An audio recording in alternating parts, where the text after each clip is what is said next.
Well, it closed. I haven't seen today's number, but it closed yesterday, June 3rd at 36.36, up $2.70 or 2.75%, rather. I'm sorry. And so, yes, this is what they do to entice the sophisticated, traders who have the ability to buy in the West and deliver in China. It will never come back. But if you're dealing in 5,000 lot increments and you're dealing in 100,000 ounces or a couple 100,000 ounces, if you're making $2-3 an ounce premium, that's a good trade. Well, it's great for your short-term trade, but in essence, you're selling out the future of the country. And that's kind of what Eric's point was, is that the Chinese understand this game. They're playing the slow, long game and have been delivering. And that's why they're buying up all the Dory and the concentrate, because it masks their real endeavor, their real aspiration. And his feeling is that, and this guy lives in Hong Kong, he's spot on. And he says, look, they're playing the long game to secure enough silver, which is strategic in nature, in my mind, not industrial, as we're led to believe. They're securing the future in what is really highly dependent on silver in electronics, in batteries, in military, in so many, not to mention monetary. Now, I don't know that we'll ever go back to a bimetallic system where gold and silver back the monetary system. But I do think that the realization that silver is very important, that it tracks gold regardless of its monetary status, and has since the beginning of time, those things are still in place today. So it's just beginning to be, I think, realized as something very, very important. One of the things that we've seen with gold and silver going higher is that the non-commercial interests, that would be the hedge funds in particular, have really not participated too much. And it just seems as though, looking at their participation, that it's starting to move up. So you have the central banks that have been buying, and then the non-commercial players that really haven't been too deep into gold and silver. That looks to be changing on COMEX as well. Everything is pointing towards an accentuated price into the fall. So I would say that, yesterday's move was spectacular, and we'll see if it has the follow through to continue going. It was pretty much flat today, but it's holding. And one of the things that I've noticed with gold, and we'll see how it plays out with silver, is that anytime it gets near the 200-day moving average, there is a slew of buyers who come in and support it. When you look at gold from the context of the way that I used to view it, then again, if 3,500 was the benchmark that we finally touched and then it got slammed, it would be slammed and wouldn't come back for the next decade. It would just literally be obliterated. We'd be at 2,500 an ounce right now.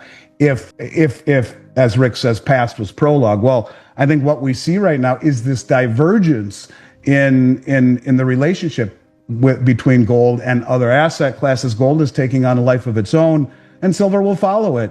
I think gold is being realized as being something where access to it is far more important than the yield that we receive on it.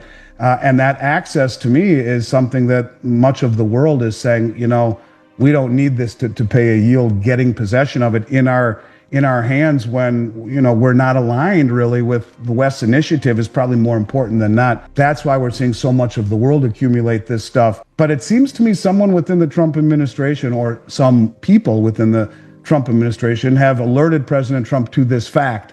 And you can see by what's happening on COMEX and the deliveries, just how relevant people in this country, for the first time that I can remember, are viewing gold and silver. And so that's also a very bullish sign for what's coming next. Let's kick things off with the big picture. Gold and silver are no longer just alternative assets or safe haven chatter. They're undergoing a rediscovery, an awakening of sovereign and institutional demand that has quietly, relentlessly drawn physical metal out of Western vaults for months. That's not hype, it's heavy lifting. Every single month, we're breaking delivery records on COMEX.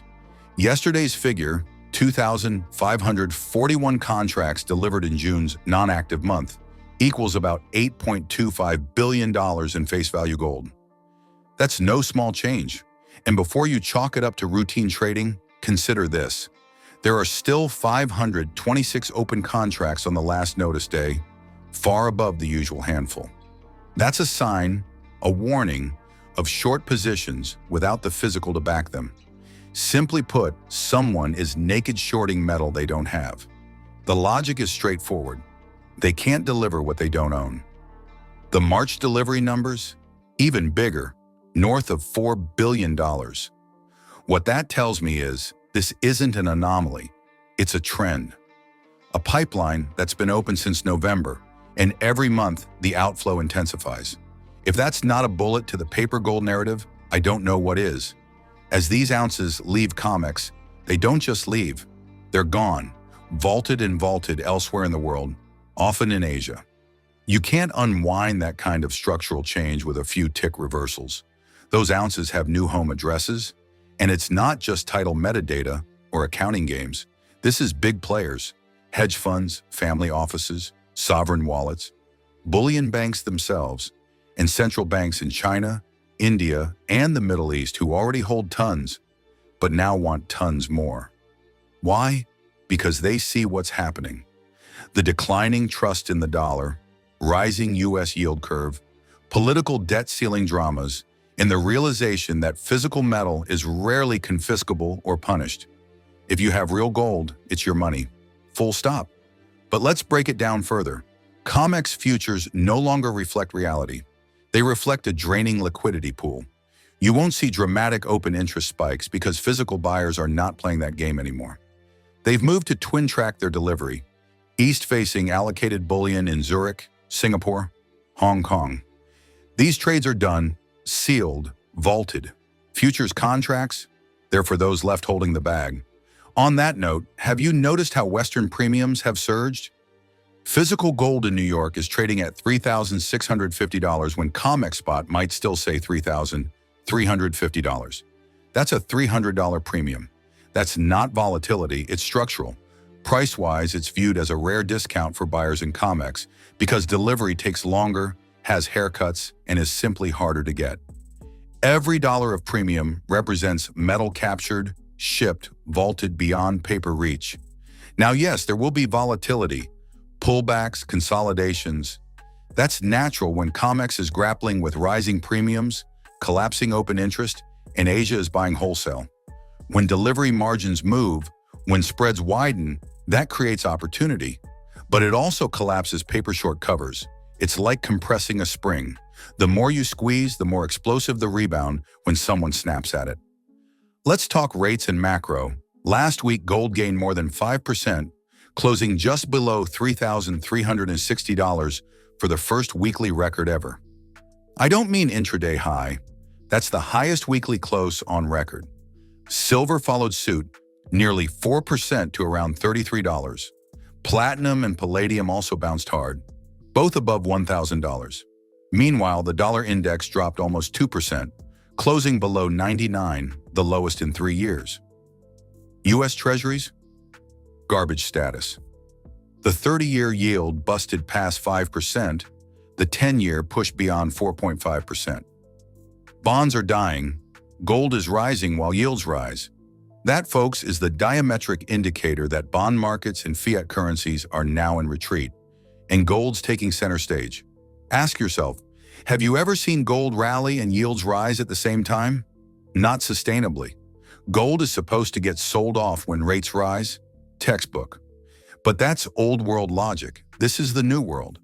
Gold is appreciating not despite rising yields, but because yields are signaling fundamental debt and currency crises. Take a step back from this frenzy and ask, why are central banks buying so much gold? Why, when China already mines gold year after year, are they buying even more in the open market? Answer: to diversify reserves away from dollar dependency and regain monetary sovereignty. The dollar is not dead, but the trust is eroding. That's a game changer. Silver is one of these deals where you can see that the chess pieces are put on the board. And when we talk about a cup and handle formation, it mimics gold's cup and handle formation almost perfectly, with the exception of gold has broken through the base or the top of the cup and has gone up to the handle. And what we see with silver, it's right at the base, right at the tip of the cup, ready to break through. If it gets through 35, in essence, it's broken through to the handle part. And this is a long 14, 15, 16 year base building. That makes the move that much, potentially that much stronger. You can feel it. And the ability of the West to silly as it may seem, suppress the price of silver nakedly, if that's a word, or the naked suppression, is very dangerous right now when we see these deliveries and the amount of standing delivery requests, not just on COMEX, but we're seeing it the same way on the Shanghai Exchange. We're seeing it on the London Metals Exchange. When we see stuff come off Shanghai, it's that they're promoting and prompting their citizens through state-sponsored gold and silver acquisition programs to accumulate metal. In fact, just as a side note, we just saw that China has lifted quotas and increased them for the banks. The banks, who are traditionally the ones importing the metal into the country, they've now increased those quotas, and we're seeing large amounts of importing coming into China. I think I have the amount. Let me just see if I do. I may or I may not. I read it the other day. I thought I jotted it down. I may not have. But huge amounts of gold and silver delivered into China. Here we go. Well, for gold, they bought 30 tons of gold in March, five times more than they officially reported, according to Goldman Sachs. This follows the purchase of 50 tons of gold in February, 10 times more than they reported, according to Goldman Sachs, and 127.5 tons in April. Well, we know that they're importing gold. The rumor is, according to Eric Young, King Kong on X, that they're buying up every ounce of silver that's not nailed down. And that's one of the reasons they're going to lengths to buy doré and concentrate, which disintermediates the market, which makes it impossible for us to say just how much silver they're really buying. But ask yourself, if a $33, $34 price was real in terms of its value, why would they be going to such great lengths? Eric says they're buying up everything they can, playing the long game. Hold tight, all you silver stackers. We will have our day, is more or less what Eric is saying. And I agree with that. So silver is finally starting, I think, to get noticed, and even noticed by the central banks and the big traders, it appears. So, we've been waiting a long time for it, whether it be the technical formation, the amount of deliveries, or the central bank purchasing. All three things are at the highest level, point to silver finally starting perhaps to get that big push above 35 into the 40s. And from there, it's really, there's very little of any resistance above that, potentially off to the races. What's happening in this market is far more than momentary volatility. It's structural interference, a tectonic shift from paper promises to physical ownership, and a blatant rejection of the idea that gold and silver can be suppressed indefinitely. You saw yesterday's gold move, closing at $3,636, up 2.75%. And I'm certain many shrugged, thinking it's just another rally. But this rally is different. It wasn't sparked by jittery algos or technical stop runs. It was fueled by real metal demand. Buyers who intend to take delivery on their metal purchased in large blocks snapped up spot futures at knockdown prices and physically moved them out of the system. That kind of liquidity exit is irreversible. While Western traders may skim along the surface, thinking it's safe to float in paper gold, the smart capital, the kind with vault space and maritime logistics, has already transitioned into physical possession, and all of it is flowing in the direction of Asia, China, Hong Kong, Singapore. Why? Because it recognizes a truth Western traders often ignore. Physical metal, secured and vaulted, is the currency of last resort. Let me plant this firmly. 3,650 physical premiums on gold? That is not a random spread. It's a statement. Governments, funds, and ultra-wealthy individuals are placing humanity's oldest currency above the West paper constructs. You'll also notice something else. Open interest on COMEX hasn't meaningfully spiked. Normally, dramatic price moves are preceded or accompanied by surges in open interest. That's not happening. Why? Because large-scale buyers aren't playing in the futures game. They've already vacated the paper party. They're working OTC, privately arranged, straight into allocated vaults. The COMEX paper market is increasingly irrelevant for anyone who understands real bullion dynamics. Meanwhile, across global markets, macro trends are becoming impossible to ignore. Last week, gold gained over 5%, platinum and palladium roared back above $1,000, and silver edged toward $35. U.S. Treasuries tanked. The 30-year yield eclipsed 5% for the first time in 2 years, while the 10-year sat north of 4.5%. What's driving this? Two critical factors. One, treasuries and dollar assets have lost their safe haven halo. And two, gold is rising because everything else is faltering. Let's rewind for a moment. When S&P downgraded the US in 2011, markets paradoxically rallied. Treasuries held up, even as the ruling trust in US assets crumbled. That era is gone.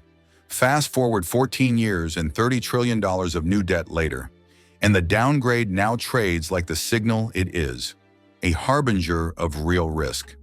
Treasuries ached the markets. Dollar? It slipped nearly 2% last week. Stocks are jittery. Gold, however, is the beacon of stability. This is a turning point, a sea change. Here's a long-term insight. Before Bretton Woods, gold was money. You held it in bars, vaults, or your pocket. Dollars followed later, backed, or once again, loosely tied, to that gold promise. Now, as trust in governance and currency wanes, the world is reverting to physical gold as the default wealth store. No hyperbole, this is commodity-level physics. Demand skyrockets, vaults deplete, defaults loom, and the physical metal commands power again.